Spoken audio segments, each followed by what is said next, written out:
നമ്മുടെ മെയിൻ സങ്കടങ്ങളുണ്ടല്ലോ പ്രശ്നം, അതായത് നമുക്ക് ഒത്തിരി ഇഷ്ടമുള്ള ഒരാള് ഇല്ലാതാവുമ്പോ നമ്മളെ പൊതിയുന്ന ഒരു ടൈപ്പ് സങ്കടമുണ്ട്. നമ്മളെ ബുദ്ധിമുട്ടിക്കാതെ ആ സങ്കടം ഇങ്ങനെ ഉള്ളിൽ തന്നെ കിടക്കും, പക്ഷെ പോയില്ല.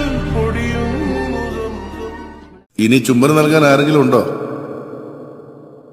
ഒരാളും കൂടെ ഉണ്ട്. നെഞ്ചോരം നീ മാത്രം ഉയിരേ.